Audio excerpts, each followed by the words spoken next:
ایمان لے آؤ، تو اس نے بھی تبلیغ کی اور آخرکار بہت سارے جنات ایمان لے کر آئے اور مومن ہوئے۔ اب جنات کی دو قسمیں ہو گئیں، جس طرح انسان کی دو قسمیں تھیں، مومن اور کافر۔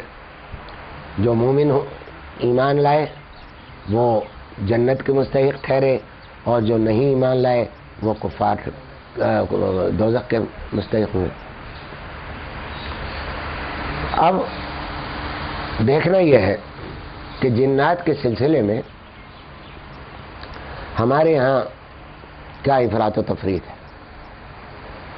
دیکھیے اب یہاں ان اثرات کا ذکر کرتا ہوں جو بعض تو میرے مشاہدے کے ہیں اور بعض میرے پڑھے ہوئے ہیں بزرگوں کے کلام میں، اور بعض سنے ہوئے ہیں اپنے بزرگوں سے جن کے روایتیں مستند ہیں۔ میں نے اپنے اس مضمون میں ذکر کیا ہے کہ میرے دادا حضرت مولانا محمد یاسین صاحب رحمۃ اللہ تعالی علیہ حضرت شیخ الہند رحمۃ اللہ علیہ سے بیعت تھے، بڑے درجے کے عالم بھی تھے اور عامل بھی تھے۔ انہیں اپنے بزرگوں سے کچھ چیزیں ایسی مل گئی تھیں، نسخے ایسے مل گئے تھے کہ وہ جنات دیوبند میں اس کے اثرات کچھ زیادہ تھے۔ دو چیزیں دیوبند میں بہت زیادہ تھیں، ایک سانپ اور ایک جنات، ان کے اثرات بہت زیادہ ہوتے تھے۔ سانپوں کا تو یہ حال تھا کہ ہم لوگ ہر جمعے کے دن والد صاحب صبح صبح فجر کی نماز پڑھ کے اپنا ایک باغ تھا چھوٹا، اس باغ میں جایا کرتے تھے، لیکن راستے میں ایک قبرستان پڑتا تھا جس میں حضرت قاسم نانوتوی حضرت شیخ الہند رحمۃ اللہ علیہ کے مزارات ہیں اور والد دادا کا بھی مزار ہے اسی میں ہے، تو وہاں فاتحہ پڑھ کے پھر مزار کی طرف جاتے تھے۔ ہمیں اچھی طرح یاد ہے کہ ہم تو چھوٹے سے تھے، تو اس وقت جمعے کی وہ چھٹی ہم گزارتے تھے۔ اگر آموں کا موسم ہوتا تو آم کھایا کرتے درختوں سے توڑ توڑ کر، جو بھی موسم ہوتا تھا۔ تو وہاں سانپوں کا بھی کثرت اتنی تھی کہ ایک مرتبہ ہم جا رہے تھے تو ایک سانپ نظر پڑا۔ ہم نے والد صاحب سے کہا کہ سانپ ہے، انہوں نے کہا کہ مارنا نہیں۔ تو خیر لیکن وہ کچھ ادمرا سا تھا۔ آگے بڑھا تو پھر سانپوں کا ایک سلسلہ دور تک، یعنی اتنی بڑی کالونی سانپ کی میں نے کبھی نہیں دیکھی کہ سانپ ہی سانپ، چھوٹے بڑے بچے بڑے، لیکن سب ادمرے اور حرکت نہیں کر رہے تھے۔ تو معلوم ہوا کہ کوئی اس کو کھیڑا کہتے ہیں کہ جب یہ انڈا توڑتا ہے سانپ تو اس میں سے ہزاروں لاکھوں بچے نکلتے ہیں، اور وہ بچے پھر جوان ہوتے ہیں۔ وہ خود سانپ اپنے بچوں کو کھا جاتا ہے۔ سانپ کی خاص خصوصیت یہی ہے کہ اکثر بچے جو ہیں سانپ اپنے بچوں کو خود ہی کھاتا ہے، اور سارے اگر سانپ زندہ رہا کرتے تو بڑا مشکل ہو جاتی، دنیا میں جینا مشکل ہو جاتا۔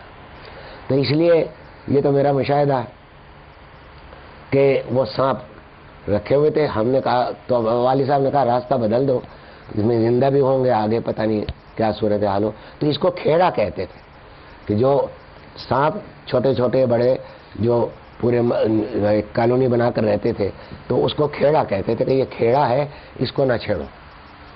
تو بہرحال ایک تو یہ بات، ایک اور خصوصیت جنات کی یہ ہے کہ یہ شکل بدل لیتے ہیں، اپنی شکل بدل کر جس شکل میں چاہے آ سکتے ہیں اور آ جاتے ہیں۔ یہ کئی خصوصیات ایسی ہیں جو ان کو بہت زیادہ گویا ہمارے نزدیک بڑی طاقتور مخلوق سمجھی جاتی ہے، اور اس سے ہم لوگ ڈرتے ہیں کہ جنات کے اثرات نہ ہوں۔ لیکن ان کا ایک بات یاد رکھیے کہ جب وہ شکل بدلتے ہیں، ان کے لیے آسان نہیں ہوتا شکل بدلنا۔ شکل بدلنے کے لیے انہیں بہت پاپڑ بیلنے پڑتے، تو اس لیے بہت محنت سے شکل بدلتے ہیں۔ لیکن اور ایک اور بات یہ بھی ہے کہ جس شکل میں وہ آئیں گے، اگر مثلا ایک جن نے سانپ کی شکل اختیار کی تو وہ سانپ ہی کی طاقت ہوگی اس کے اندر، اگر آپ اس سانپ کو مار دیں تو جن مر جائے۔ یہ نہیں ہے کہ وہ فوراً ایک دم سے شکل چینج نہیں کر سکتا اپنی، اس کے لیے کچھ پروسیس ہے اس کا۔ اب اگر ایک مکھی ہے، اس نے جن مکھی کی شکل میں آ گیا اور آپ نے مکھی مار دی تو وہ جن مر گیا۔ تو اس لیے وہ دوسری شکل میں آنے میں بھی بہت تأمل کرتے ہیں کہ انسان کے ہاتھوں پر میں پڑ گیا تو جان سے جاؤں گا. یہاں واقعہ یاد آیا مجھے.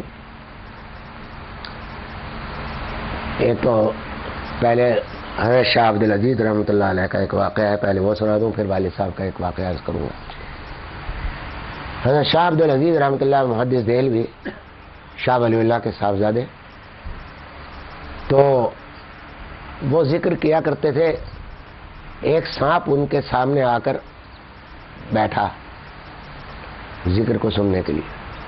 انہوں نے، دشمن ہے سانپ انسان کا اور اس کو مارنا جائز ہی ہے، بلکہ ثواب بھی ہے اگر اس نیت سے مارا جائے کہ دوسروں کو یہ نہ ڈسے تو ثواب بھی ہے. بعض جانور ایسے ہیں جن کو مارنا ثواب ہے، ان میں چھپکلی بھی ہے، ان میں گرگٹ بھی ہے، سمجھے. تو یہ وہ جانور ہیں جن کو مارنا ثواب سمجھا گیا، کہا گیا، مارنے کی تلقین کی گئی. اور یہاں ایک فقہی مسئلہ بتا دوں کہ ان جانوروں کو مارنا جائز ہے جو انسان کو ایذا دینے والے جانور ہیں. بچھو ہے، سانپ ہے، یا چوہا ہے، یا اور دوسرے یہ آپ کے کاکروچ ہیں، چھپکلیاں ہیں.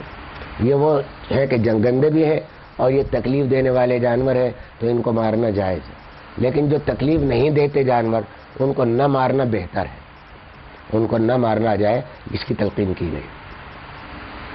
تو بہرحال میں یہ عرض کر رہا تھا کہ حضرت شاہ عبد العزیز محدث دہلوی رحمۃ اللہ علیہ کے سامنے وہ سانپ تھا، اس نے مار دیا. انہوں نے وہ چلے گئے، وقت ختم ہو گیا. اس کے بعد کچھ دیر کے بعد بادشاہت کا زمانہ تھا، تو دروازے پر دستک ہوئی اور دو آدمی سپاہیوں کی شکل میں آئے اور کہا کہ ہمارا بادشاہ نے آپ کو بلایا.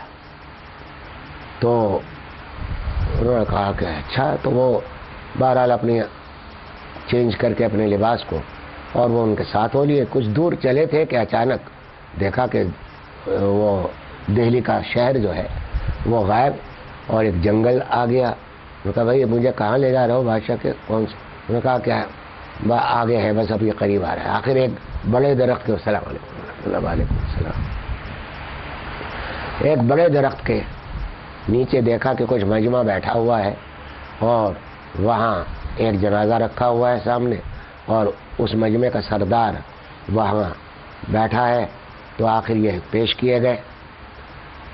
جب یہ پیش کیے گئے تو اس مجمع میں انہوں نے کہا گیا کہ بھائی تم نے ہمارے ایک بیٹے کو قتل کیا ہے، تو آپ بتائیے کہ قتل کی سزا کیا ہے. آپ محدث ہیں، اسلام پر عمل کرنے والے ہیں، تو آپ بتائیے قاتل کی سزا کیا ہونی چاہیے.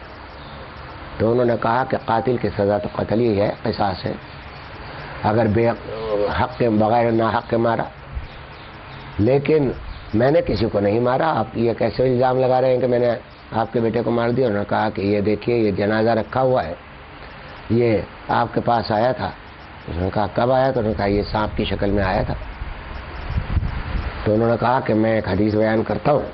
شاہ عبد العزیز محدث دہلوی رحمۃ اللہ علیہ نے ایک حدیث بیان کی اور اس میں یہ لکھا کہ اگر کوئی دشمن کی شکل میں، سانپ کی شکل میں وغیرہ میں کوئی آئے، اسی مضمون کی ایک حدیث تھی جس میں تھا کہ مارنا جائز.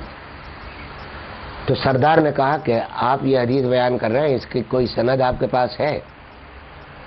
تو ہم نے تو یہ حدیث نہیں سنی.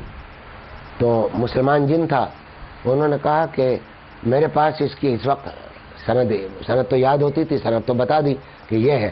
انہوں نے کہا کہ پھر ہمیں اس کا اعتبار کیسے ہو؟ تو اسی مجمع میں سے ایک جن اٹھا، اس نے کہا کہ میں اس مجلس میں موجود تھا نبی کریم صلی اللہ تعالیٰ علیہ وآلہ وسلم کی، جب آپ نے یہ حدیث بیان فرمائی تھی، اور میں اس کا گواہ ہوں کہ یہ جائز.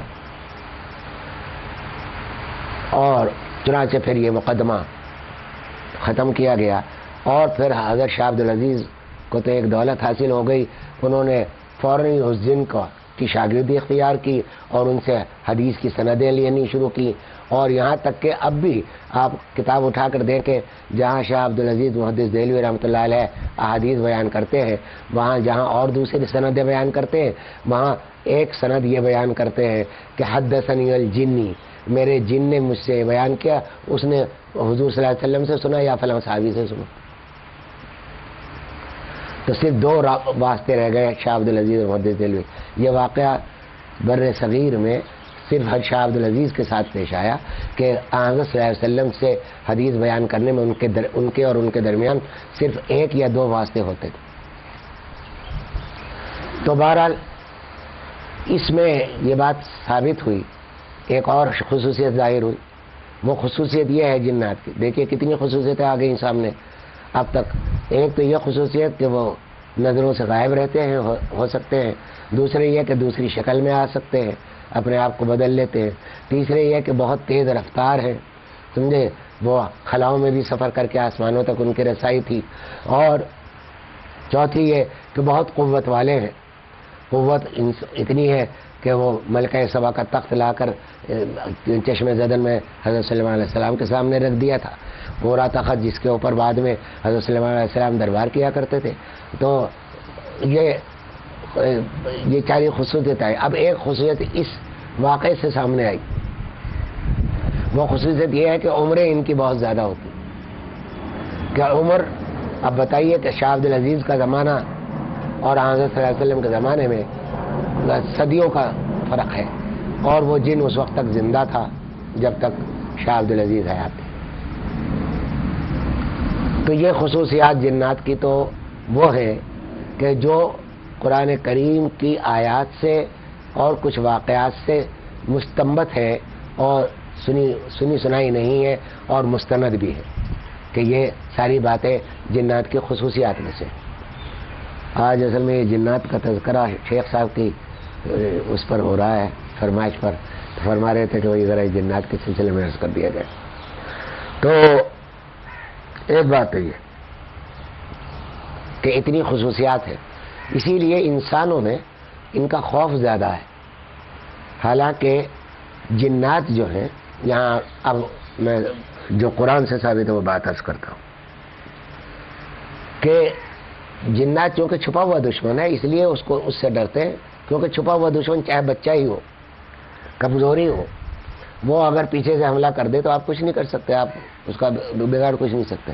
تو اس لیے اس کا مقابلہ کرنے کو تو منع کیا ہے، مناظرہ کرنے کو اس سے منع کیا. حدیث میں آتا اللہ تعالیٰ عجیب عجیب واقعات ہیں جو سچے ہیں اور سیدھے واقعات ہیں.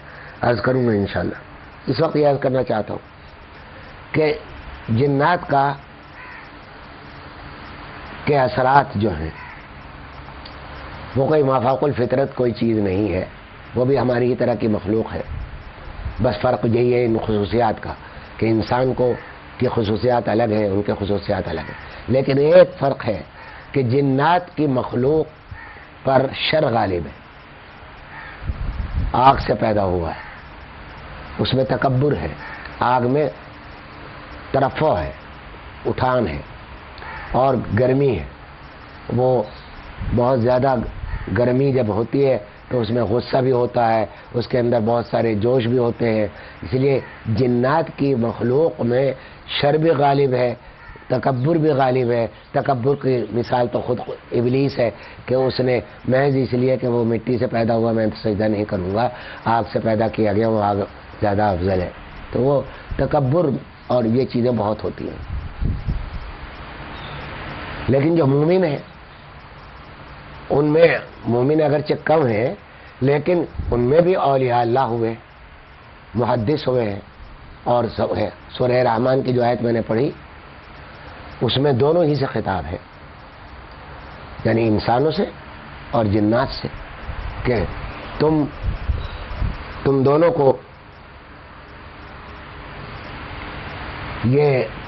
تم دونوں مکلف ہو اس بات کے کہ جو شریعت آئی ہے نبی کریم صلی اللہ تعالیٰ علیہ وسلم کے ذریعے، اس پر عمل کرنا تم دونوں کے لیے ضروری ہے. اور اسی جگہ بار بار جو قرآن کریم میں ایک ایک نعمت کو گنوا کر فَبِأَيِّ آلَاءِ رَبِّكُمَا تُكَذِّبَانِ فَبِأَيِّ آلَاءِ رَبِّكُمَا تُكَذِّبَانِ، یہ تکذبان جو ہے یہ تثنیہ کا صیغہ ہے عربی کا، جو دو آدمیوں پر بولا جاتا، دو افراد پر بولا جاتا ہے. ایک تکذبان کہ تم دونوں، ہر جگہ تم دونوں کا ذکر ہے. اب یہ تم دونوں کون ہے؟ ایک انسان اور ایک جن ہے. تو جنات اور انسان قرآن کے مخاطب ہیں اور شریعت کے مخاطب ہیں، مکلف ہیں، لیکن چونکہ شر غالب ہے تو ان میں شیاطین زیادہ ہیں اور نیک لوگ کم ہیں۔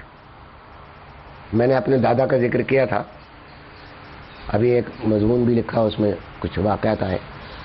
یہ تو بعض چیزیں تو ہماری آنکھوں دیکھی ہیں اور بعض چیزیں ہم نے دادی سے سنی ہیں، ان کا بھی کچھ تھوڑا سا تذکرہ عرض کر دوں اور پھر ان کے اثرات کا بھی ذکر کروں گا۔ میرے دادا حضرت مولانا محمد یاسین صاحب رحمۃ اللہ علیہ شیخ الہند رحمۃ اللہ علیہ کے سے بیعت تھے، اور میری دادی بھی انہی سے بیعت تھیں۔ دادی کا واقعہ میں نے لکھا ہے کہ بہت کثرت سے ذکر کرنے والی ذاکر عورت تھی، اور ہم ان کی کمر سے کان لگا کر ان کے دل سے اٹھنے والی اللہ اللہ کی آواز سنا کرتے۔